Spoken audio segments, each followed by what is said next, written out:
Next presenter is Mr. Chim Sochet, Director General of the General Department of Civil Service Policy at the Ministry of Civil Service of the Kingdom of Cambodia. The title of his presentation is Cambodian Civil Service. Good afternoon, Mr. Shibasaki Subiya, the Secretary General of the National Personnel Authority of Japan, Mr. Yunemura Takashi, Director General of the NPA, friends from Asian member states, People's Republic of China, Republic of Korea, and Australia.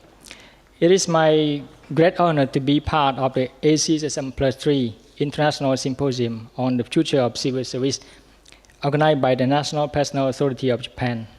On behalf of the Ministry of Civil Service of Cambodia, I would like to extend my sincere thanks to the National Personnel Authority of Japan for the invitation and the well-organized of the event.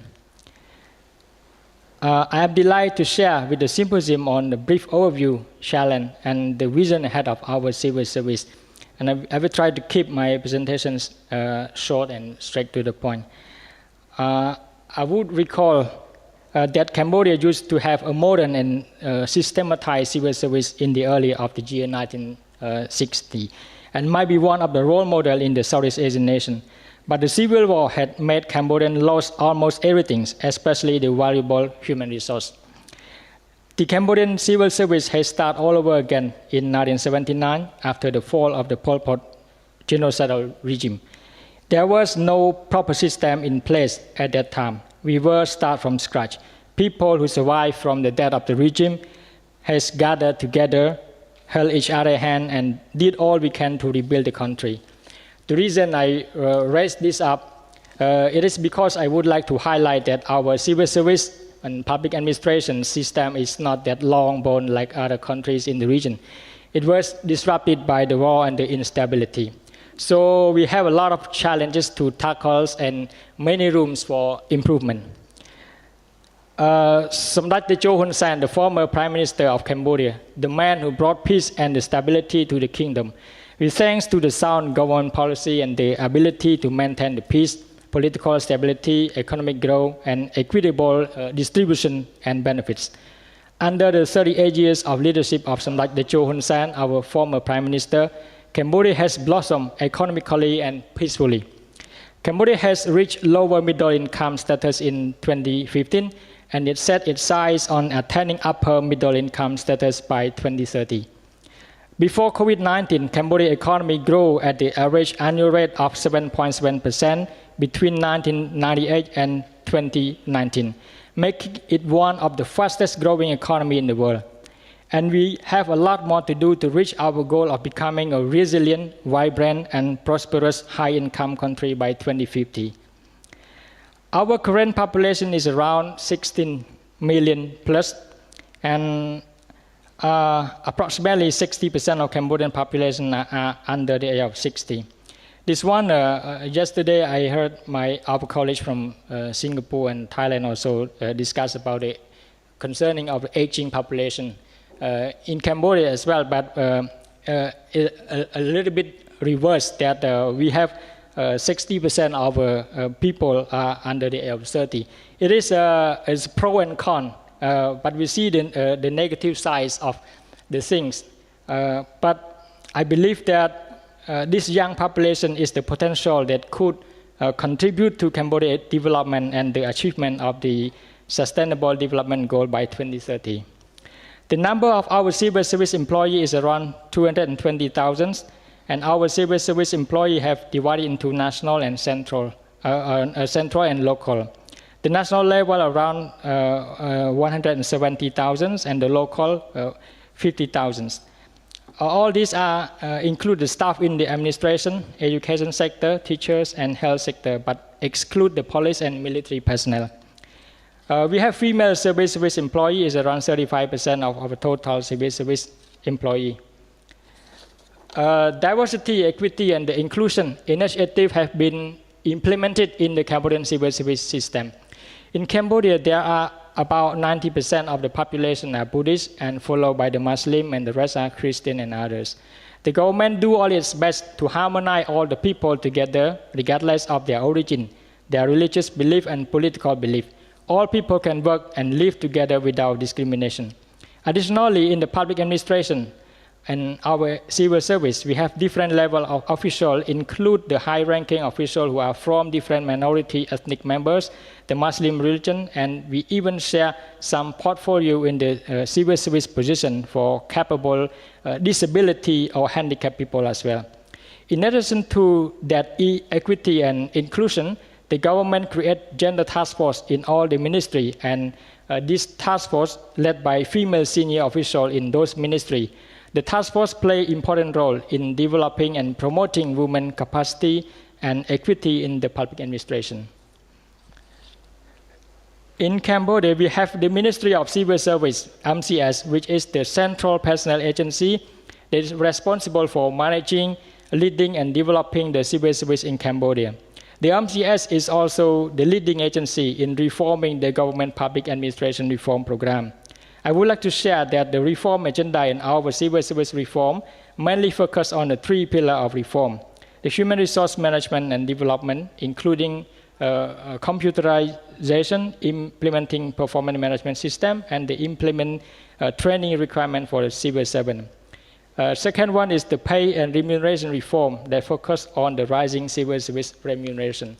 The last reform pillar is to improve the public service delivery through the e-governance and institutional reform of rationalization and restructuring. As I have already shared in my early slides about what happened in Cambodia in the last 40 years ago, and that's the interconnected and contribute to what we have today. We acknowledge that our civil service system is still facing a lot of challenge and things need to improve. I would choose 5 challenges that we are facing today to share in my presentation. The leadership development. It is important. Civil service leader will need a wider vision, capacity and intellect to manage numerous individual and large systems. It is about the role of leader to encourage civil servants to embrace change, accept new ideas, and adapt to new way of working. Different people have different mindset and different leadership style. So leadership skill and mindset must be the top priority and must put in place in order to develop and maintain a modern civil service system. I quote Mr. Yonemura Takashi in his presentation as saying, "It is necessary to create an environment in which each employee can be dynamic and employee well-being can be realized." I support this his statement. It is very important, and it is all about the leadership.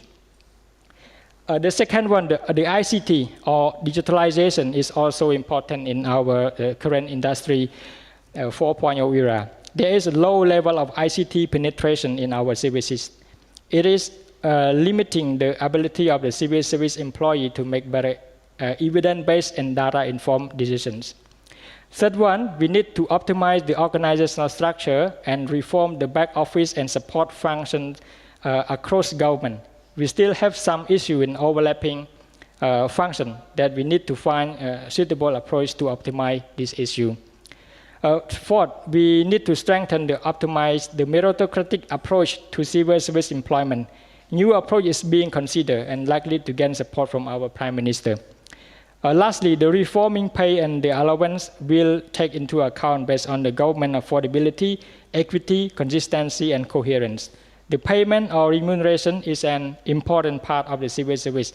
It is a big motivator. Productivity challenge will rise if the civil service employee cannot have a livable pay.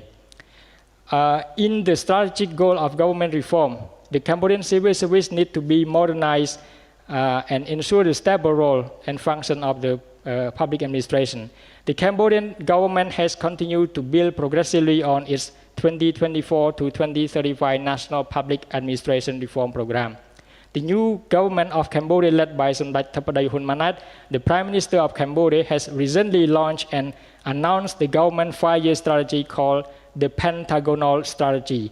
And the Prime Minister has mentioned that in his 5-year term, he himself will personally lead the 3 reforms: reform on education, reform on health sector, and the reform on civil service. With this commitment, the Ministry of Civil Service will play a very critical role in assisting the government to achieve its key measure in the reform of civil service. One of the key measures in civil service reform is that the improvement of the recruitment system in the public administration. In order to get the productive result meet the performance indicator, we need to have the right people into the right place. And currently we apply a career system in our civil service that all civil service employees stay in the service until the retirement age of 60, which is different from the employment system where the employees stay by the contract period. And we consider the mix of the both system in the future.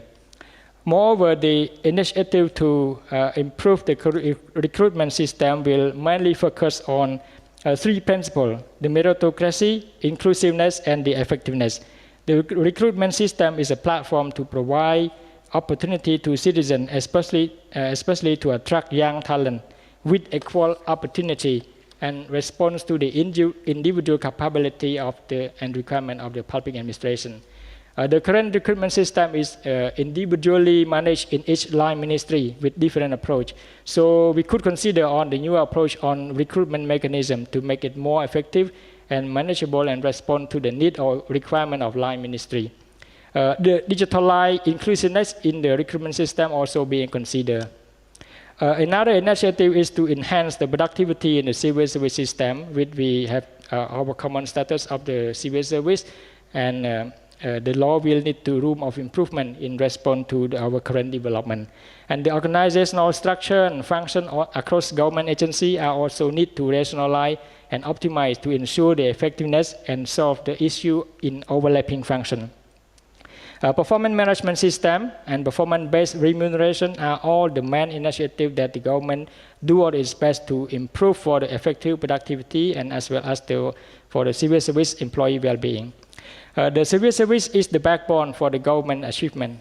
A proper system in place must be good and talented people together with a strong commitment from all stakeholders and relevant agencies. Then we will achieve our goal.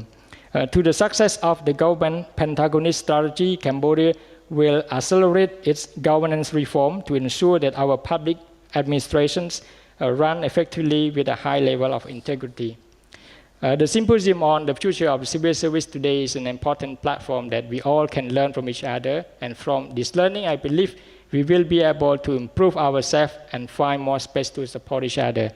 I would like to end my presentation for now, and once again, on behalf of the Ministry of Civil Service of Cambodia, I would like to give my profound thanks to the National Personnel Authority of Japan for organizing the important event, and my thanks to friends from ASEAN and ASEAN Plus 3 countries, and lastly, special thanks to the support team and the liaison officer. Thank you, and I wish you all the best. Arigatou gozaimasu.